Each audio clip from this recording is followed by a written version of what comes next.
اما بعد اعوذ باللہ من الشیطان الرجیم بسم اللہ الرحمن الرحیم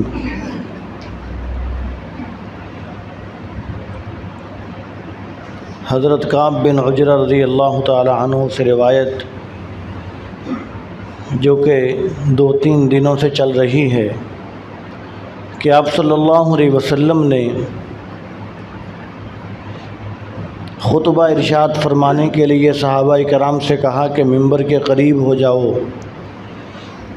اور ہر سیڑھی پر قدم رکھتے ہوئے آمین فرمایا، اور پھر صحابہ کے پوچھنے پر جواب ارشاد فرمایا کہ جبرائیل علیہ السلام نے 3 بد دعائیں کی تھیں، میں نے ان بد دعاؤں پر آمین کہا ہے۔ پہلی بد دعا کہ ہلاک ہو جائے وہ شخص کہ جو رمضان کا مہینہ پائے اور وہ اپنی مغفرت نہ کروا سکے، اور دوسری بد دعا فرمایا کہ ہلاک ہو جائے وہ شخص کہ جس کے سامنے میرا نام ذکر کیا جائے اور وہ درود نہ پڑھے۔ جبرائیل علیہ السلام نے فرمایا کہ جس کے سامنے یا رسول اللہ آپ کا نام مبارک ذکر کیا جائے اور وہ درود نہ پڑھے۔ اور تیسری بد دعا فرمائی کہ ہلاک ہو جائے وہ شخص کہ جو اپنے والدین کو یا ان میں سے کسی ایک کو پائے اور وہ اس کو جنت میں داخل نہ کروا سکیں، یعنی آدمی ان کی خدمت کر کے جنت نہ حاصل کر سکے۔ فرمایا کہ وہ شخص ہلاک ہو جائے تو آپ صلی اللہ علیہ وسلم نے فرمایا کہ آمین، کہ ہاں واقعتاً ان تینوں کو ہلاک ہو جانا چاہیے۔ تو پہلے 2 بد دعاؤں پر بات ہو چکی، تو تیسری بد دعا جو فرمائی کہ ہلاک ہو جائے وہ شخص کہ جو اپنے والدین کو یا ان میں سے کسی ایک کو پائے اور جنت حاصل نہ کر سکے، وہ اس کو جنت میں داخل نہ کروا سکے تو ہلاک ہو جائے۔ اس لیے کہ والدین کے بارے میں آپ صلی اللہ علیہ وسلم نے یہ ارشاد فرمایا کہ ایک صحابی حاضر ہوئے اور عرض کیا کہ یا رسول اللہ والدین کے حقوق کیا ہیں؟ تو آپ صلی اللہ علیہ وسلم نے ارشاد فرمایا کہ تمہارے والدین یا تو تیرے لیے جنت ہیں یا تیرے لیے جہنم ہیں، یعنی اگر تو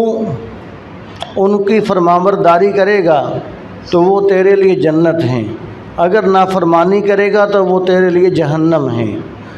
اور ارشاد فرمایا ایک اور حدیث شریف کے اندر کہ تمہارے والدین تمہارے لیے جنت کا دروازہ ہیں، تم چاہو تو اس دروازے کو کھلا رکھو، تو چاہو تو اس دروازے کو بند کر دو۔ یعنی والدین کو آپ صلی اللہ علیہ وسلم نے جنت کا دروازہ قرار دیا۔ اور ایک اور حدیث شریف کے اندر ارشاد فرمایا کہ اللہ تبارک و تعالیٰ کی رضامندی، اللہ تعالیٰ کی رضا والدین کی رضا کے اندر ہے، اور اللہ تعالیٰ کی ناراضگی والدین کی ناراضگی میں ہے۔ یعنی اگر اللہ تبارک و تعالیٰ اگر والدین راضی ہیں تو اللہ تبارک و تعالیٰ بھی راضی ہیں، اگر والدین ناراض ہیں تو اللہ تبارک و تعالیٰ بھی ناراض ہیں۔ تو اس لیے چاہیے کہ آدمی والدین کے ساتھ حسن سلوک کرتے ہوئے زندگی گزارے، اور والدین کی بات اس وقت تک ماننا ضروری ہے، ہر بات ماننا ضروری ہے جب تک وہ گناہ کا حکم نہ دیں۔ ہاں اگر وہ گناہ کا حکم دیتے ہیں، کوئی نافرمانی کا حکم دیتے ہیں، پھر ان کی بات نہیں مانی جائے گی، پھر اللہ تعالیٰ کی بات مانی جائے گی۔ اس لیے کہ لا طاعت لمخلوق فی معصیت الخالق، کہ خالق کی نافرمانی کے اندر مخلوق کی بات نہیں مانی جائے گی۔ جب تک وہ گناہ کا حکم نہ دیں، شرک کرنے کو نہ کہیں، اس وقت تک ان کی ہر بات ماننا ضروری ہے۔ اگرچہ والدین کافر ہوں، اگرچہ والدین بے دین ہوں، اگرچہ والدین بے نمازی ہوں، جاہل ہوں، ان پڑھ ہوں، پھر بھی آدمی پر ضروری ہے کہ آدمی والدین کی خدمت کرے، ان کے ساتھ حسن سلوک کرے، ان کی ہر بات مانے جب تک وہ گناہ کا حکم نہ دیں۔ تو اگر والدین کافر بھی ہیں، ان پڑھ ہیں، بے دین ہیں، بے نمازی ہیں، پھر بھی آدمی پر لازم ہے کہ آدمی ان کے ساتھ حسن سلوک کرے، ان کی خدمت کرے، ان کے پاؤں دبائے، ان کا آدمی احترام کرے۔ اور پھر والدین کے احترام کی اتنی کیوں تاکید کی گئی؟ اس لیے کہ والدین انسان کے لیے دنیا کے اندر آنے کا ذریعہ ہیں۔ اللہ تبارک و تعالیٰ نے ہمیں دنیا کے اندر بھیجا تو دنیا میں آنے کا ذریعہ کیا بنے؟ ہمارے والدین بنے۔ تو والدین انسان کا دنیا کے اندر آنے کا ذریعہ ہیں، انسان کے پیدا ہونے کا ذریعہ ہیں۔ اس لیے اللہ تبارک و تعالیٰ نے والدین کے حقوق کو اپنے حقوق کے ساتھ قرآن پاک کے اندر ذکر فرمایا۔ اللہ تعالیٰ نے انسان کو پیدا فرمایا اور والدین ذریعہ بن گئے۔ اس لیے اللہ تبارک و تعالیٰ نے قرآن پاک کے اندر جگہ جگہ اپنا حق بیان فرمایا اور اپنے حق کے ساتھ والدین کے حق کو ذکر فرمایا۔ مثال کے طور پر فرمایا کہ وَقَضَىٰ رَبُّكَ أَلَّا تَعْبُدُوا إِلَّا إِيَّاهُ وَبِالْوَالِدَيْنِ إِحْسَانًا، فرمایا کہ تم اللہ تعالیٰ کی عبادت کرو، ایک اللہ تعالیٰ کی عبادت کرو، اللہ تعبدوا الا ایاہ، ایک اسی کی اللہ تعالیٰ کی عبادت کرو، وبالوالدین احسانا، اور والدین کے ساتھ حسن سلوک کرو۔ یعنی ایک ہی آیت کے اندر، ایک ہی حکم کے اندر اپنی اللہ تعالیٰ عبادت کا حکم بھی دے رہے ہیں اور والدین کے ساتھ حسن سلوک کا حکم بھی دے رہے ہیں۔ اور پھر آگے ارشاد فرمایا کہ اما یبلغن عندک الکبر احدہما او کلاہما فلا تقل لہما اف، فرمایا کہ اگر ان دونوں میں سے کوئی ایک یا وہ والدین دونوں بڑھاپے کو پہنچ جاتے ہیں تو ارشاد فرمایا کہ فلا تقل لہما اف، کہ تم ان کو اف تک بھی نہ کہو۔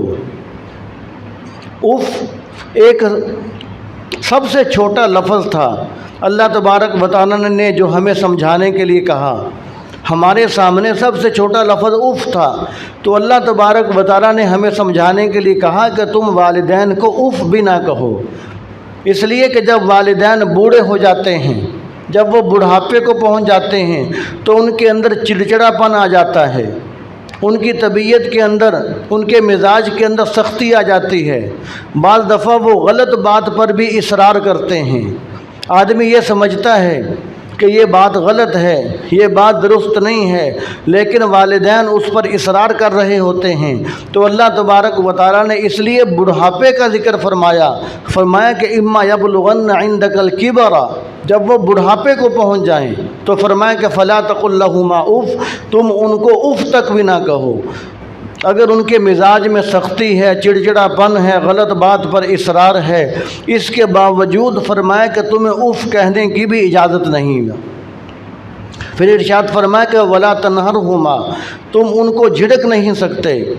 وقل لہما قولا کریما، فرمایا کہ جب بھی ان سے بات کرو گے تم نرم لہجے میں ہی بات کرو گے، بہت ادب کے ساتھ، احترام کے ساتھ، اپنی آواز کو پست رکھ کر، اپنی آواز کو دبا کر، بڑے احترام کے ساتھ تم پر لازم ہے کہ تم بڑے نرم لہجے کے ساتھ اپنے والدین کے ساتھ بات کرو۔ پھر اس کے بعد والی آیت شریفہ کے اندر ارشاد فرمایا کہ تم دعا بھی مانگو کہ رب ارحمہما کما ربیانی صغیرا، کہ اے ہمارے رب جس طرح انہوں نے بچپن میں ہم پر رحم فرمایا، آپ ان پر رحم فرمائیے۔ تو اللہ تبارک و تعالیٰ نے قرآن پاک کے اندر جگہ جگہ والدین کے حق کو اپنے حق کے ساتھ بیان فرمایا، اس لیے کہ والدین دنیا میں انسان کے آنے کا ذریعہ ہیں۔ ہاں، اگر والدین دنیا سے جا چکے ہیں، اگر والدین فوت ہو چکے ہیں، دنیا سے جا چکے، تو اللہ تبارک و تعالیٰ نے اس کی تلافی کی صورت بھی رکھ دی۔ اگر اولاد نافرمان تھی اور والدین دنیا سے چلے گئے، اب اولاد پریشان ہے کہ میں نافرمانی کرتا رہا، والدین کو تنگ کرتا رہا، اب وہ دنیا سے چلے گئے، اب میرا کیا بنے گا؟ تو اللہ تبارک و تعالیٰ نے اس کی تلافی کی صورت بھی رکھ دی۔ ارشاد فرمایا کہ اس کی صورت یہ ہے کہ تم والدین کے دنیا سے جانے کے بعد ان کے لیے بہت زیادہ دعائیں کیا کرو اور ان کے لیے کثرت کے ساتھ استغفار کرو اور ان کے لیے صدقہ خیرات کرو ان کو زیادہ سے زیادہ اصال ثواب کرو۔ جب تم ان کے لیے دعائیں کرو گے، استغفار کثرت سے کرو گے، تو اللہ تبارک و تعالیٰ تمہیں والدین کا فرمانبردار لکھ دیں گے۔ اللہ تبارک و تعالیٰ کہ ہاں تم والدین کے فرمانبردار بن جاؤ گے۔ اور دوسری اس کی تلافی کی صورت یہ رکھ دی کہ تم اپنے باپ کے دوستوں کے ساتھ اور اپنی والدہ کی سہیلیوں کے ساتھ تم حسن سلوک کرو۔ یعنی اگر عید کا موقع آیا ہے، تم اپنے باپ کے لیے کپڑے لے کر آتے تھے یا نہیں لے کر آتے تھے، تو باپ کا جو دوست ہے اس کو جا کر تم تحفہ دو۔ جو والدہ کی سہیلی تھی اس کے گھر میں تم کوئی تحفہ بھیج دو، ان کے ساتھ حسن سلوک کرو۔ تو آپ صلی اللہ علیہ وسلم نے یہ ہمیں تلافی کی صورتیں بتلائی ہیں کہ تم یہ صورتیں اختیار کر کے اپنے اس جرم کی تم تلافی کر سکتے ہو۔ تو اس لیے والدین کے حقوق شریعت نے بہت بیان فرمائے، تو اس لیے آپ صلی اللہ علیہ وسلم نے آمین فرمایا اس بد دعا پر کہ ہاں جو والدین کی خدمت کر کے جنت نہ کما سکے، جو اس جنت کے دروازے کو بند کر دے، جو والدین کی نافرمانی کر لے، جو جنت کے دروازے کو خود ہی اپنے ہاتھوں سے بند کر لے، تو فرمایا کہ آمین، اس کو واقعتاً ہلاک ہو جانا چاہیے۔